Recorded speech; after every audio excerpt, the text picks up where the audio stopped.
Estamos de regreso en Punto y Contrapunto. Según una encuesta publicada por el periódico Reforma, el 59% de las mexicanas y los mexicanos está en contra de regular el consumo lúdico y medicinal de la cannabis, y el mismo porcentaje, 59%, duda que la legalización disminuya la violencia. En numerosas mesas hemos hablado aquí sobre la regulación del mercado y sus potenciales beneficios, no solamente para disminuir la violencia, sino para permitir un consumo responsable que no limite el libre desarrollo de la personalidad, tal y como determinó la Suprema Corte de Justicia de México. Sin embargo, el anteproyecto de ley que se cocina en comisiones del Senado no parece cumplir con este principio. Veamos el contexto. Antes de iniciar el nuevo periodo ordinario de sesiones el próximo 1 de febrero, el Senado tendrá una nueva versión del proyecto de dictamen para legislar el uso de cannabis en México. Los legisladores tienen hasta el 30 de abril para regular el consumo recreativo y medicinal de la sustancia y cumplir así con la resolución de la Suprema Corte de Justicia de la Nación. En octubre pasado, un proyecto de dictamen fue frenado en medio de numerosas críticas hechas por organizaciones ciudadanas. El senador Ricardo Monreal dijo entonces que el dictamen no se precipitará y que se escucharía a todos los sectores para incluir sus sugerencias. En la nueva versión del anteproyecto elaborado por las comisiones de Justicia, de Salud y de Estudios Legislativos, la despenalización será paulatina. Además, en caso de aprobarse, la disposición se aplicará a partir del 2021 o después. El proyecto establece que el Instituto Mexicano del Cannabis será el organismo responsable de otorgar permisos para el consumo personal de hasta 28 gramos de cannabis. También será responsable de otorgar licencias para producir y comercializar la sustancia. En caso de portar una licencia, se podrán portar hasta 200 gramos de cannabis sin penalización.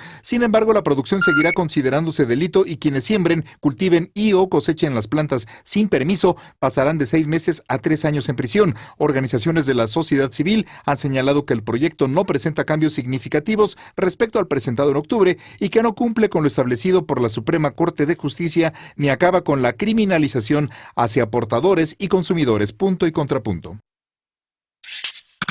Bueno, tercer tema a discutir. Evidentemente, lo que quisiéramos es discutir a profundidad el tema del anteproyecto, qué es lo que contempla ya y demás, pero me gustaría proponerles que hoy en esta mesa hablemos sobre opinión pública y hablemos sobre esa encuesta de Reforma, que a mí me sorprendió mucho porque había visto otras encuestas en donde la mayoría de la población ya estaba a favor de la regulación del mercado. Reforma no se caracteriza por encuestar. Reforma siempre ha tenido las mejores encuestas de este país, perdón.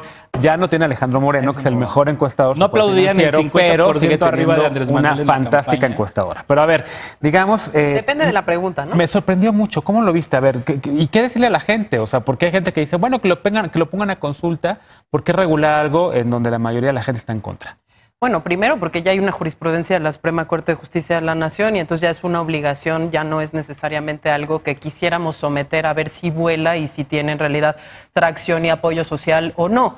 Ya se creó una contradicción en nuestro sistema legal en donde ya hay ciudadanos de primera y ciudadanos de segunda. Quien tiene un permiso hoy no es acosado por la policía, no es extorsionado por las autoridades, no ve sus bienes privados, no está arriesgando penas privativas de la libertad, es decir, no está arriesgando cárcel. Y quien no tiene ese permiso porque desconoce el juicio de amparo, porque no puede obtenerlo, entonces es una persona que es criminalizada y tratada con toda la fuerza, digamos, que tiene el Estado en materia de competencia de delitos contra la salud. Recordemos que los delitos contra la salud sí están dentro del marco excepcional de delitos de delincuencia organizada.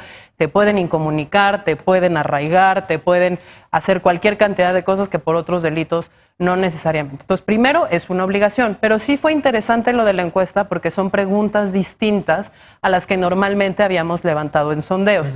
Nosotros hicimos una serie histórica desde 2011 en México Unido contra la Delincuencia, de 2011 hasta finales de 2018, en donde lo que vemos es que sí le damos la vuelta cuando la pregunta es ¿México debe o no regular el mercado de marihuana? Y la gente te responde sí. Te responde sí porque hay una contradicción también que es insoportable entre que Estados Unidos y Canadá tienen mercados regulados de esta sustancia, generan ganancias millonarias en impuestos, están abordando el tema de un mercado de una sustancia de riesgo de forma distinta y México no, cuando el principal destino de la producción de las drogas ilícitas mexicanas terminaba siendo Europa o Norteamérica. En esta encuesta se están preguntando otras dos dimensiones que creo que requieren mucha pedagogía social. ¿Regular la marihuana va a disminuir la violencia? Pues sin duda alguna la gente te dice que no. ¿Por qué? Claro. Porque hoy lo que estamos viendo es que la complejidad de las distintas violencias que se viven en México, algunas están relacionadas con los tráficos ilícitos, otras están relacionadas hasta con rencillas vecinales y otras están relacionadas a la ausencia de Estado. Y lo mismo será si se debe, ¿cuál era la otra pregunta? Era una, ¿va a disminuir la violencia? Y que si la marihuana ayudara, o sea, lo ponen como hipótesis, si ayudara a disminuir la violencia, estaría a favor de la legalización. Y hasta aumenta y dicen que no. Ajá. Hasta con eso dicen que no. Nosotros hicimos un ejercicio en algún momento en donde le preguntábamos a la gente qué prefería, que la marihuana estuviera en manos de médicos, trabajadores sociales o del Estado en general, o que estuviera en manos del crimen organizado, y la gente respondía que prefería que estuviera en manos del crimen organizado. Y eso trasciende la pregunta cannabis, porque te habla ya también de fenómenos de desconfianza estructural, no solo en el Estado o en que sea monoexplicativo cualquier fenómeno,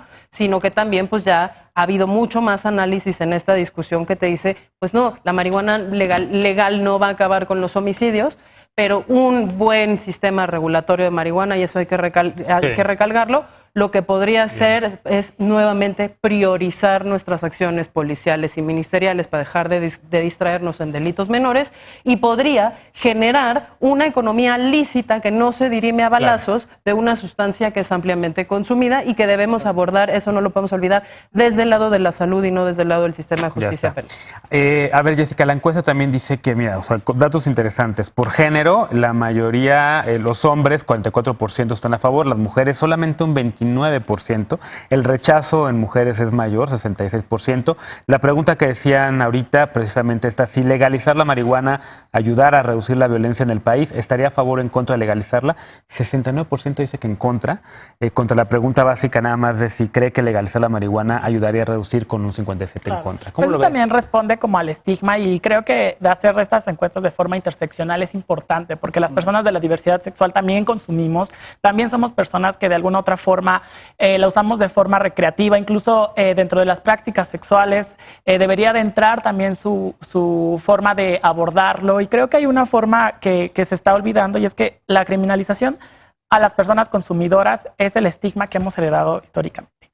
Y cómo esto también afecta en temas de género es que a las mujeres también constantemente se nos educa y se educa socialmente en que nosotras tenemos que ser más recatadas ante cierto consumo de ciertas sustancias, ¿no? Y que tenemos que mantener necesariamente. Y cuando suceden cuestiones que operan por cuestiones de género, por ejemplo, la violencia sexual, siempre se justifica, ¿no?, que la agresión fue porque estábamos en ciertos estados que pueden estar, si consumimos alguna sustancia, si consumimos alcohol, etcétera. Creo que la encuesta también debería de, para empezar, debería de seguir como un enfoque interseccional y un enfoque de género, lo cual muchas veces se ha perdido.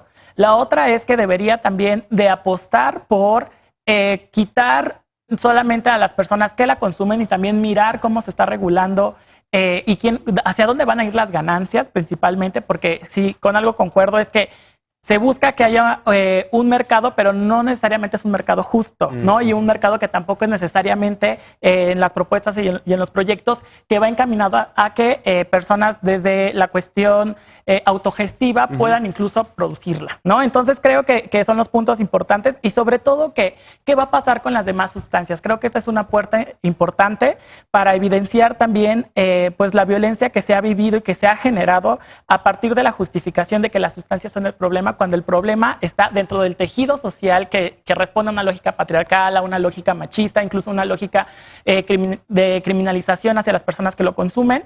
Y creo que también habría que mirar la forma en la cual la posición de las iglesias y las posiciones conservadoras también tienen que responder a esto, ¿no? Creo que tienen que responder en cuanto a cómo vamos a reparar lo que todas estas opiniones conservadoras también han generado ante ese temor. Claro. Eder, si el presidente mañana usara esta encuesta de reforma, aunque no le gusta el proyecto, aunque a veces lo recomienda, dijera, por eso vamos a hacer consulta. Yo creo que justo por el tema de la Suprema Corte de Justicia, ya el tema de la consulta está descartado. Ya hay un anteproyecto en el Senado, hay otro proyecto en la Cámara de Diputados. Hay que ver cómo se desarrollan, analizarlos. Hay que manifestar lo que no nos... 87 iniciativas. Y revisar de los anteproyectos más serios qué es lo que nos llama la atención y nos gusta y no nos gusta. Pero creo que, bueno, hay que revisar. Me parece muy interesante el tema de esta encuesta del Reforma. Su muestra es de 1,000 personas, me decía Alfredo. Galván Ochoa en Twitter hizo una encuesta donde han respondido 3,000 y cacho personas, un poco más de 3,758 personas, y el 70% dicen que están a favor de la legalización del comercio y uso de la marihuana, y el 17% dicen que solo para fines médicos. Es otra segmentación. Aquí que sí me llama la atención de la encuesta de Reforma. Habríamos que de ver cuál es la segmentación, a qué sector llegó esta encuesta y cómo podemos establecer una estrategia para informar a esa población cuáles son los beneficios, los riesgos, las virtudes de legalizar el uso de la marihuana, porque creo que la gran tarea ahorita de quienes estamos a favor de que se legalice en todas sus vertientes la utilización de la marihuana y la cannabis, tendríamos que establecer una pedagogía para explicarle a todas esas personas que se oponen por alguna razón, por algún miedo o por algún dogma de fe, que se oponen a la legalización. Esa es una de las tareas, creo, que están pendientes, que tenemos que impulsar todas las personas desde la sociedad civil, desde nuestras redes sociales, desde nuestra comunicación directa con las familias, etcétera. Yo creo que si a mí ahorita me preguntaran un poco lo que decía Lisa, si la legalización de la marihuana resuelve el problema de seguridad, no. Es una herramienta que puede coadyuvar a la solución del gravísimo problema de seguridad, pero como decía al principio del programa, la solución del tema de seguridad tiene que ser integral. ¿Qué sí puede resolver? Bueno, pues hay un sector que en la ilegalidad, incluso que han sido obligados a especializarse en la siembra y en el comercio de la marihuana, que si se legaliza, ese sector puede verse muy beneficiado económicamente hablando, pueden sumar mucho económicamente hablando al desarrollo económico del país y por supuesto que romper con el estigma del consumo de la marihuana puede ayudar en mucho a tener un debate más civilizado respecto a cómo tratar el tema del uso de las drogas. Y por último, Lecona rápido porque nos acabó el tiempo. Sí, dice una experta consultada por Reforma, el país no está listo para la regulación de marihuana. Una experta de la UNAM, ¿no? Esa es una opinión. A ver, perdón, me da un poco de risa que usemos las encuestas de Twitter para tomar algún sentimiento o explorar algo. La encuesta de Lorena Becerra en Reforma es a 1,000 personas, es en vivienda y es un muestreo bietápico estratificado por conglomerados. Justo cuando las muestras son muy grandes y diversas es que se hace. Y metodología. También Reforma de Dallas Morning News. También. Pero también lo ha hecho CESOP y también lo han hecho varios otros. El tema es, ya que estamos hablando de la percepción y de lo que juega el tema en la opinión pública, aquí es donde falta o ha faltado justamente el liderazgo o que lo encabece quien más capital político tiene en este país, que es Andrés Manuel López Obrador. Todavía en septiembre hablaba de la consulta, o sea, por más que esté descartado y demás, hablaba de consulta sobre legalización, que solamente en casos donde se usa de forma medicinal y demás, está trazadísimo y ahí es donde no se le ve gastar capital político para temas que sí tendría que estarlo haciendo. O sea, si es capaz de salir y desperdiciar todo ese capital para la Bartlett o la Guardia Nacional y otras medidas, pero aquí donde nos enfrentamos justo a los estigmas sociales, a estos fenómenos en los que la opinión pública pues, se mueve de estas formas, es donde hace falta el liderazgo del presidente de la República para... Lo dejamos ahí porque nos acabó el tiempo, pero el miércoles retomamos este tema para hablar sobre el anteproyecto y los detalles que tiene, a ver si cambió en algo o en nada con respecto a la propuesta que habían presentado en el otoño pasado. Hacemos una pausa y regresamos para despedirnos con la paparrucha de la noche. No te vayas.